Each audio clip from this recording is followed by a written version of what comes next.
New Thought Media Network is proud to present New Thought's Roots and Branches with Reverend Dr. Ruth Miller. Join us every Tuesday at 4 p.m. Mountain Time.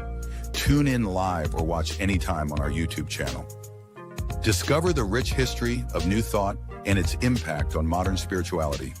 Join Reverend Dr. Ruth Miller as she shares insights, stories, and teachings that inspire and uplift. Experience deep insights and transformative teachings that connect you to the roots of New Thought. Visit our YouTube channel to catch up on past episodes and join us live every Tuesday at 4 p.m. Connect with us and be part of the journey.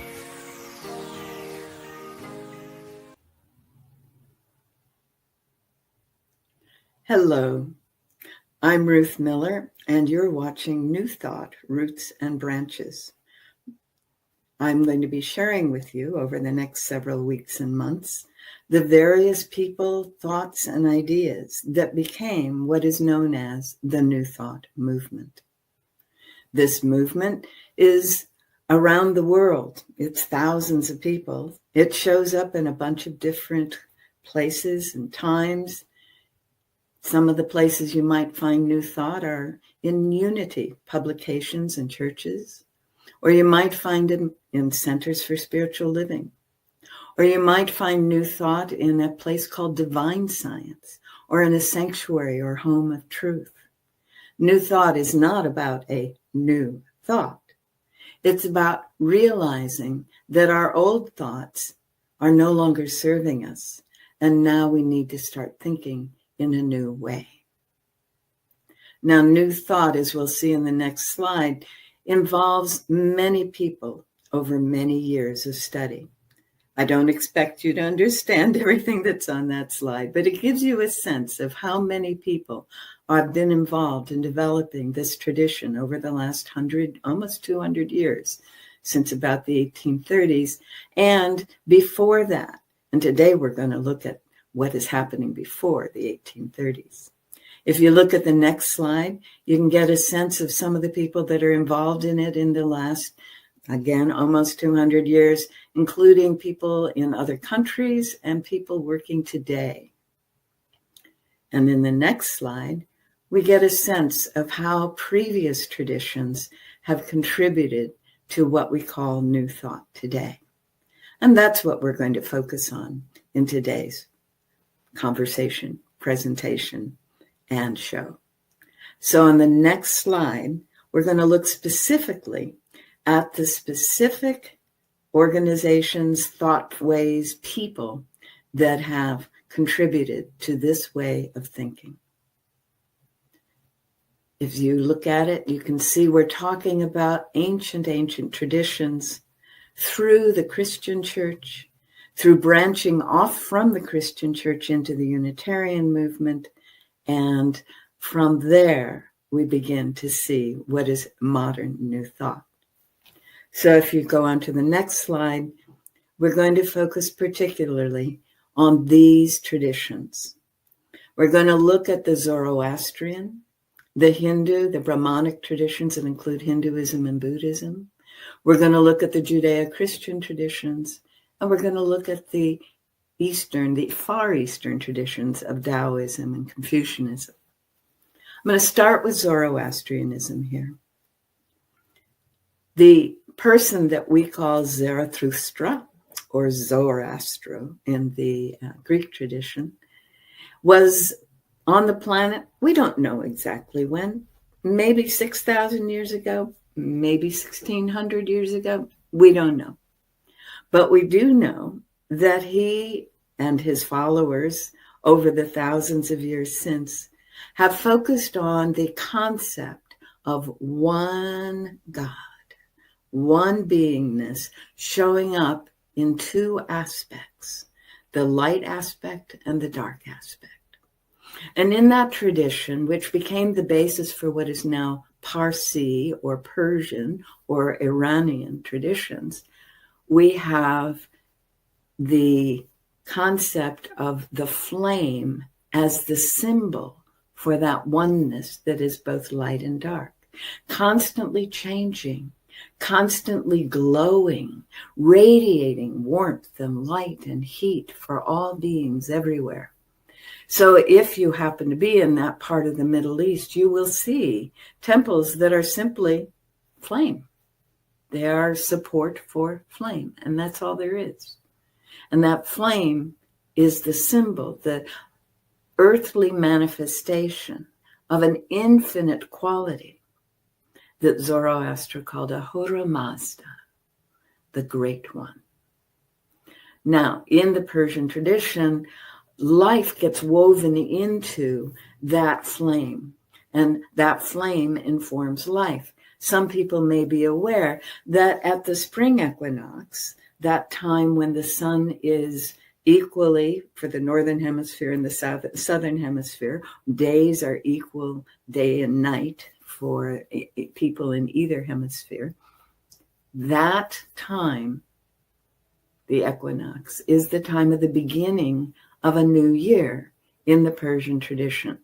And the flame is the means by which they honor that beginning.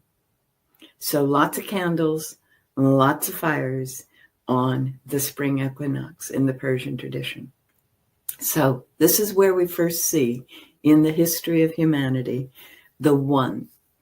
That doesn't mean that it hasn't been there all along. And you see, I put shamanism in there too. Because long before there was anything like cities or states, there were people who could feel the harmony of the whole. People who knew that all was well when everything was in harmony. People who felt one with all that is. That shamanism, what the anthropologists call shamanism, that way of being that said, we know there is only one, and we have aspect to that, access to that, is a way of being that's fundamental to all indigenous peoples all over the world, and was fundamental long before any cities or states were formed, and has been carried through underground, under the surface, even in the cities and states. That shamanism, that shamanic tradition, is also present in what we call Wicca, or neo-pagan traditions. That is, it was very present throughout the Roman Empire, and the Romans called anyone who didn't live in Rome a pagan, a country person. So a country person knew these fundamental truths, that there is one spirit that motivates all, and that we're all aspects of it, and that a tree is an aspect of the Great Spirit, and the hawk and the rabbit, and all the critters, all the four-leggeds and the two-leggeds, the wingeds, the creepers, the standing, all the beings and the swimmers. Yes, every one is an aspect of the one, and we are too. That's woven into all the shamanic traditions of all the indigenous people. And so when Zoroaster, or Zarathustra, whichever name you call him, was able to say to people in cities, remember, there is only one. And remember that the created environment around you is not representative of that one. He gave them the flame to remember. And the sun is another way to symbolize the one that we are all part of. The sun that gives us all warmth and heat and is the basis for photosynthesis and so much life on this planet is a manifestation of the qualities of the one. And that is the basis for all religious traditions everywhere, all over the planet. So then, all of that is unfolding, and the Caucasians start coming out of the Caucasus, and they are known as Aryans, and the Aryans move across the Middle East. And while some people stay stuck or stay holding on to the Zarathustra traditions, the Zoroastrian traditions, others are brought into the Aryan way of thinking. And that Aryan way of thinking is laid out in great detail in a bunch of texts that are known as the Vedas, and some of them are known as the Upanishads. And that way of thinking became the norm with all of its different aspects of the one. There's still only one in the Vedic tradition, in the Brahmanic tradition, it is Brahman. Brahman is the one, the ground of being. Everything emerges from Brahman. And there are three aspects. There is the Brahman creator face aspect of all that is. And there is also the Shiva aspect, who in the creative process is destroying many things that no longer work, and then is bringing forth new possibilities. Yes. And then, oh my goodness, there's the Vishnu access and accent and facet of the one, the Brahman. And Vishnu is helping us to deepen and know deep inside of us what is true. So Brahman, Vishnu, and all of that wonderful experience of the depth of the one happen in us and around us as we accept the teachings of the Vedas and the Upanishads, which only came into European awareness in the 1800s, except in little tiny bits, which is a very interesting realization that we can work with as we go forward. So this Brahmanic tradition became what we call Hinduism today. And there are many, many, many, many, many, many ways to practice Hinduism. And out of Hinduism, we get the notion of there are many paths up to the mountain, but all the mountaintops, all those paths lead to that one place, which is the realization in our beingness of Brahman. Now, in the Hindu tradition, my individualized aspect of Brahman is Atman. I am the unique aspect of the whole. My Atman, my essential being, is that. And so in the Hindu tradition, we say Namaste or Namaskar. The Atman that I am recognizes the Atman that you are, and we are both one in Brahman. Yes. And from the Hindu tradition, after thousands of years, came what is sometimes called the flowering of Hinduism in the form of a young prince who had grown up being totally protected from anything like suffering, any possibility of illness or age or any concept of pain was kept from him until he was in his 20s. And he was married and his wife was going to have a baby. But somewhere in the great palace grounds that had been his only environment forever, he heard a song.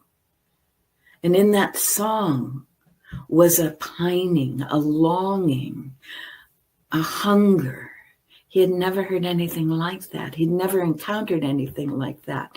And he followed the song and he found a person and he learned that person's story. And it was a longing for where that person had come from.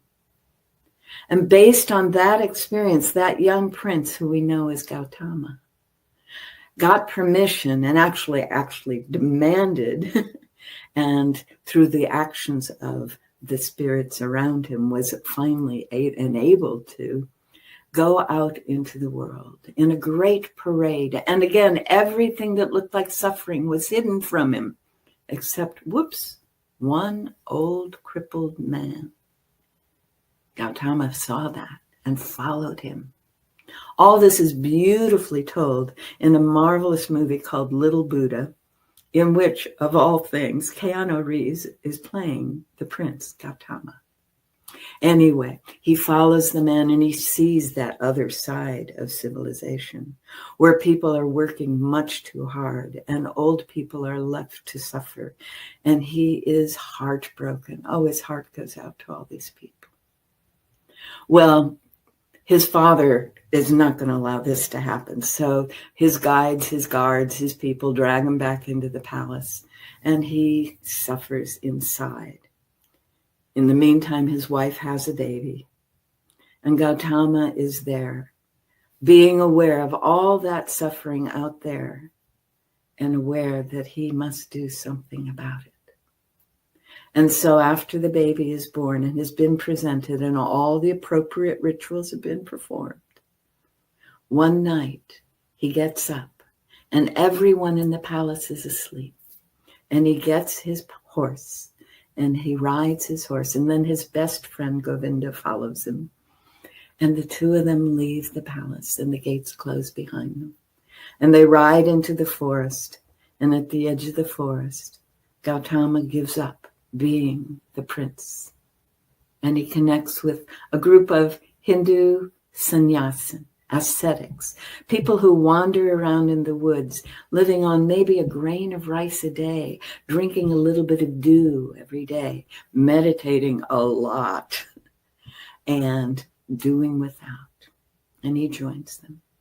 And the story continues, and I won't give you all the details, but I do suggest you find it if you haven't.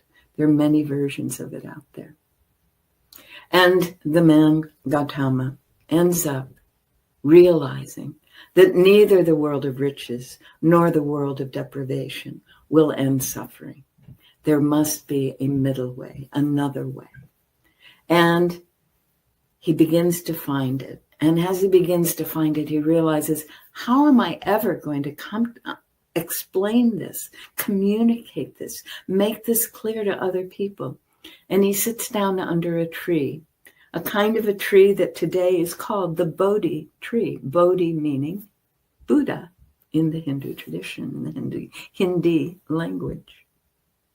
So he sits down and he meditates, and he meditates. Well, he's learned how to meditate, and it goes on for days. He doesn't need to worry about eating. He's learned how not to eat. And he ends up meditating for the always traditional scriptural period of 40 days and 40 nights.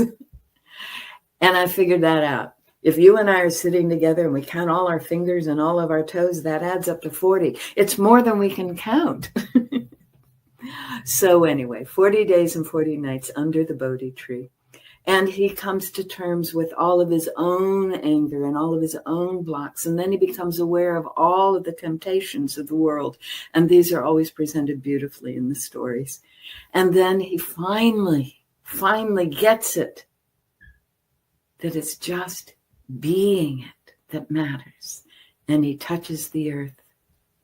And all of that other past and all of those other ideas just explode around him. And he is the awakened one, the enlightened one, which is what the word Buddha means. So Gautama is now Gautama Buddha. And he gets up from his meditation. And the first people he encounters are the 5 ascetics that he had studied with before, and his friend Govinda. And he proceeds to tell them the points that he had learned. And he does so simply that all the complexity of Hinduism gets boiled down into just a few simple statements, the noble truths of the Buddha. And they become his followers. And they wander, and more people become his followers. And so at about 600 BCE, before the Common Era, Buddhism is established as the flowering of the Hindu tradition in northern India. Over the years to come, it spread and it changed, and different Buddhas emerged with different names. And so if you go to Thailand, you go to the city of the temples in Bangkok, you will see one space that has 1,000 different Buddhas in it. They're all different people who achieved enlightenment. So Buddhists do not worship this man, Gautama. They know that he is the teacher who helps them achieve that spot at the top of the mountain that is the oneness with Brahman. Well, interestingly, about the same time that Buddha is developing and becoming who he is, over in China, there's a group of people who have been studying the shamanic traditions, and in the urban setting, they're realizing that doesn't work. And so they're beginning to formulate a variety of rules and guidelines that were ultimately written down and published in the book of the Tao. The book of the Tao. The Tao means the way things happen, the flow of life, the way the one is unfolding in all things. And so this little book that's been compiled by someone who we think of as perhaps a scribe, but is called Lao Tzu. Lao Tzu means ancient master, ancient master. So Lao Tzu's Book of the Tao becomes a very powerful tool. It's wonderful. It reminds people, don't try to take control. That doesn't work. It reminds people, don't think that you have to be subject to what's going on out there. You don't have to, because you are the one. You are the flow. And all that's happening is flowing together with you and as you. Oh my goodness, yes. And so the Book of the Tao De Jing, becomes a huge part of the emerging civilization of China at about the same time that Buddhism is slowly becoming a part of the emerging civilizations of Southeast Asia and Northern India.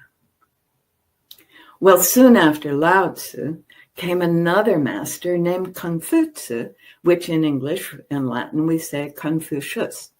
And Confucius was going, but there's order. We have to follow order. We have to make sure this is in place and this is in place. And we do the orderly thing and we relate to people in this orderly way. And one of Lao Tzu's students, Chuang-Tzu, another master, comes in, and there's this constant, wonderful interaction between Chuang-Tzu and Confucius. And they're going back and forth, and there's all kinds of stories that you can follow on that. There are paintings, and there are all kinds of things. You can find them. Look up Chuang-Tzu or Chuang-Tzu and Confucius or any of that on the internet, and you'll find marvelous, marvelous stories. So we get that flow, that harmonious flow that is all that is. So in China, it's not about climbing up a path to the mountain. It's about allowing what is in an orderly fashion, the way Confucius wants it, or in a free-flowing fashion, the way Lao Tzu lays it out in the Tao De Jing. Both of these are happening at the same time, Buddhism and the Far Eastern philosophies. In the Persian world, the Zend Avesta is being written to take the principles that Zoroaster had established long before and put them into place. Another piece of the puzzle that comes in much later is before Buddha, after the Vedas in India, and that's Patanjali's Yoga Sutras, in which he says, if you follow a specific pattern of breathing and sitting and focusing your attention, you can develop all kinds of abilities to heal yourself and to heal other beings on the planet.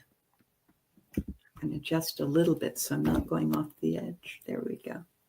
So as we look at that, we have a variety of texts coming into the United States somewhere about the middle 1800s, and they will all inform the New Thought movement.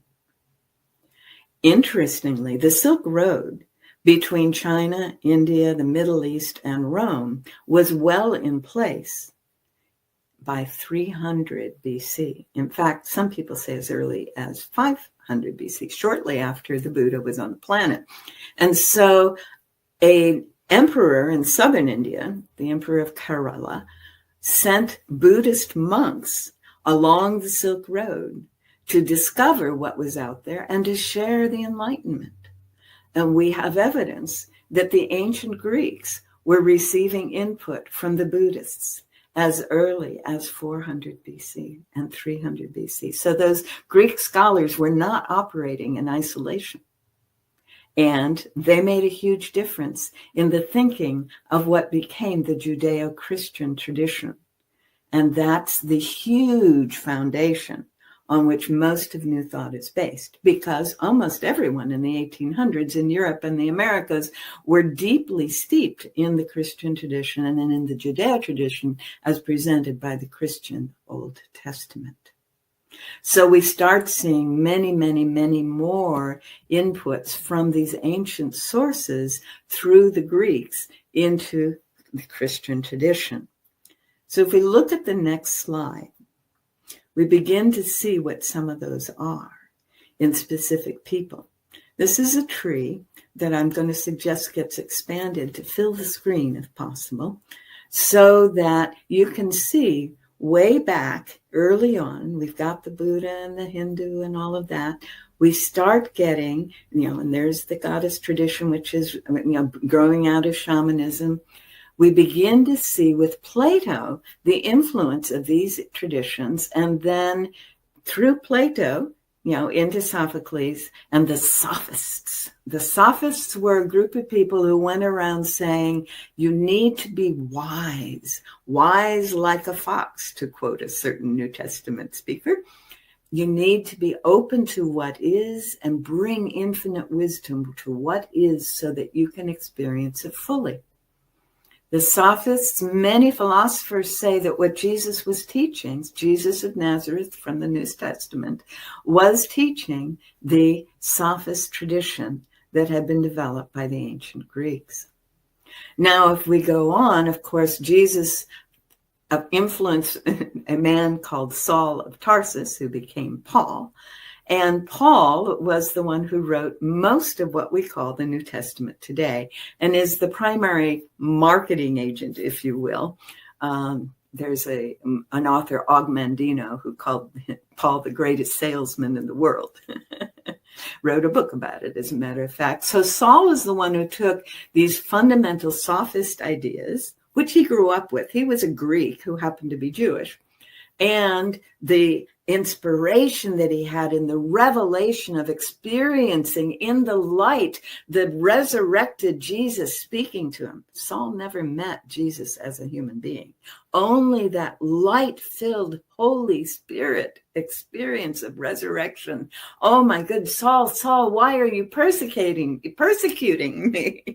Why are you persecuting me? Oh dear, dear, dear. And it woke him up, and he was blinded for several days, brought into full sight by people who were Christian in their tradition, and began to then teach. And he developed that early Roman church that began to spread throughout the Roman Empire.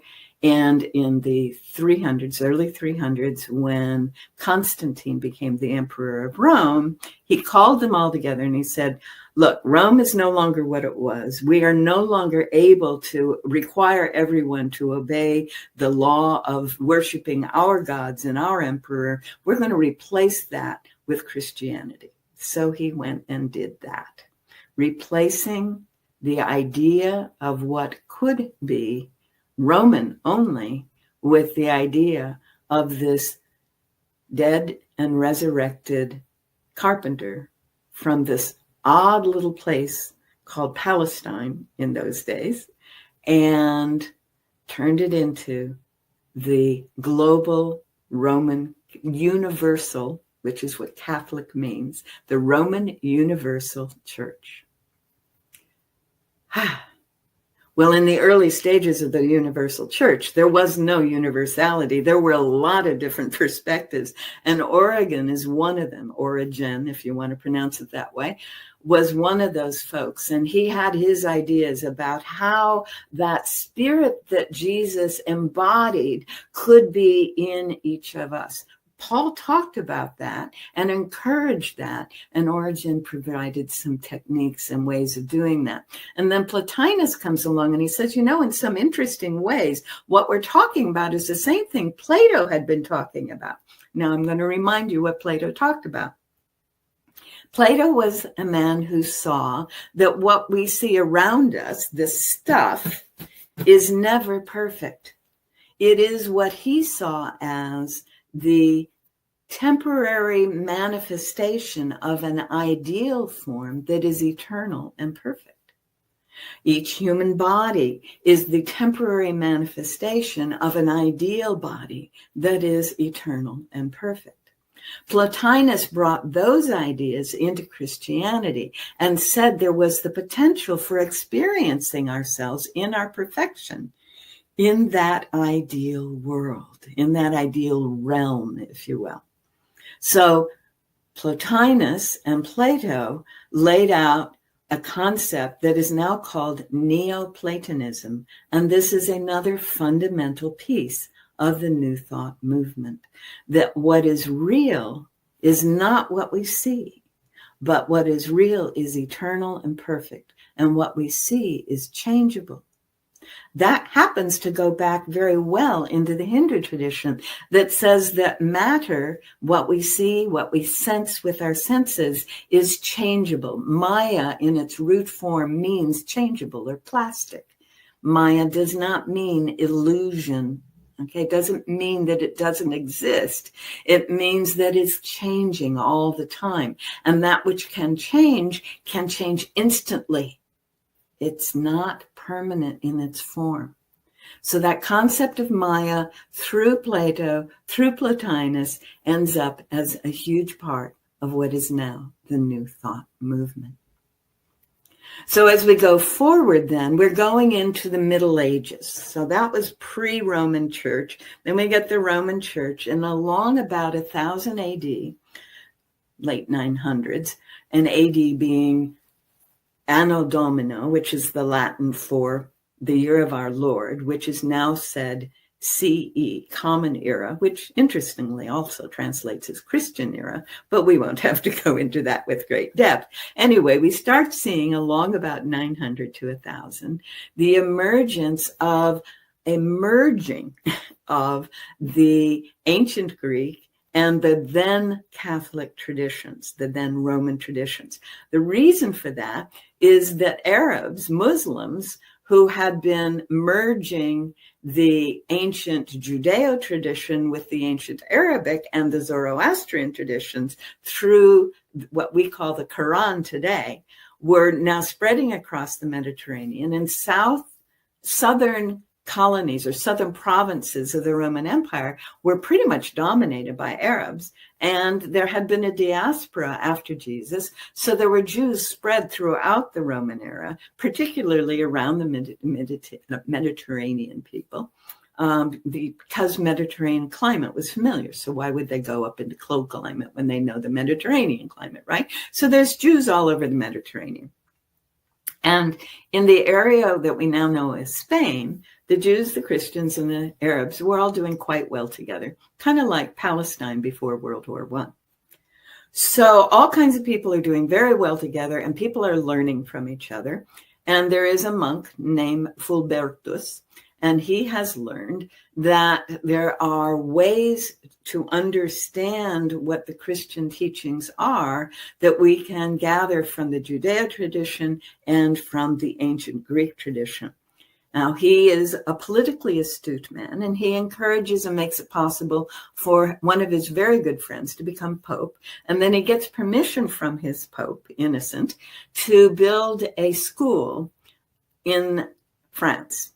And that school is called Chartres, Chartres, which means stones. A stone dolmen actually means a pile of stones, a Chartres.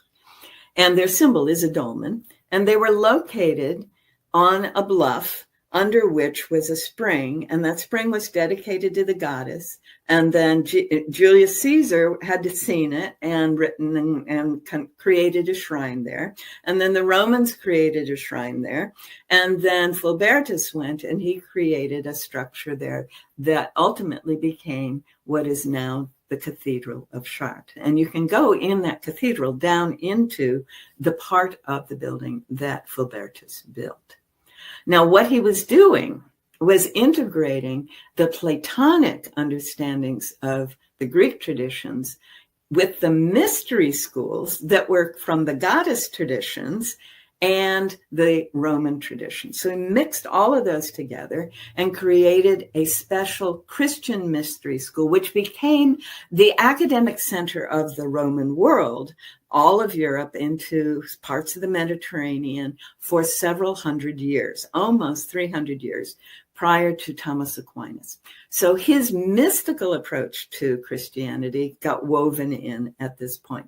And you can see as we go down, now we get Servetus, who also grew up in the Alhambra region and studied the Bible, and he began to realize it doesn't say anything about three in one. There is only one God, and that God is the Father God, the Creator God. And by that point, the Roman Church was getting to the point of burning people who said things they weren't saying. So he ran off in much later, we're talking 1400 here, late 1400s to 1500s, Servetus ran off to Geneva, hoping that Martin Luther's Reformation would protect him. But no, the guy who was in charge in Geneva at that time, and the group of people who were running things, said, no, that's heresy. It's a Trinity. It's not a Unitarian God. Servetus had established Unitarianism. That was carried to England, and a man named Theodore Lindsay, which happens to be in my family lineage, which is kind of fun, created the Unitarian movement in England. One guy, all right? At the same time, we have happening, again, out of the Alhambra tradition, where it was cradled, but it had been around since Jesus' time, a concept of universalism. This means in the Christian tradition, you can follow the teachings of Jesus. You can believe in God the Father. You can accept the presence of the Holy Spirit, and you will never go to hell, because a loving Father would never send his beloved children to hell. And this is the essence of universalism, and we'll talk more about that as we get further on. All right, so here we go. Now we've got all these things beginning to make sense. And if you could make this chart be the full screen again, I'd appreciate it. All right, so you begin to see we've got the Unitarians happening off to one side. Down the center, we've got Martin Luther, we've got John Wycliffe and Francis Bacon, and that version of the Bible we call the St. James Bible, and the whole creation of the Anglican Church in the 1600s. Yes, and Shakespeare. Some people say, and there's a lot of support for it, that Francis Bacon and William Shakespeare are the same being, and their language becomes the language that is the basis for all spiritual literature in the Western English tradition for the next several hundred years. So we have the Catholic tradition, the Roman tradition, we have the overall Protestant tradition, we have the specific Protestant tradition of the Anglicans, and then a totally different Protestant tradition that says, no, not Trinity, unity.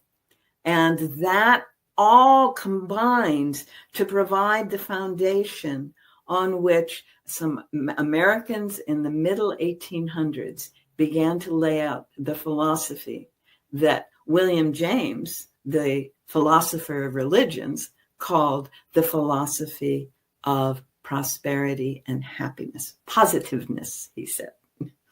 So when we look at all of those together, we're realizing that there isn't any one new thought here, is there? We're talking about thousands of years of thinking. We're talking about merging together people from many, many, many different eras and epochs. And some of our teachers have understood that over the years, and some of them haven't.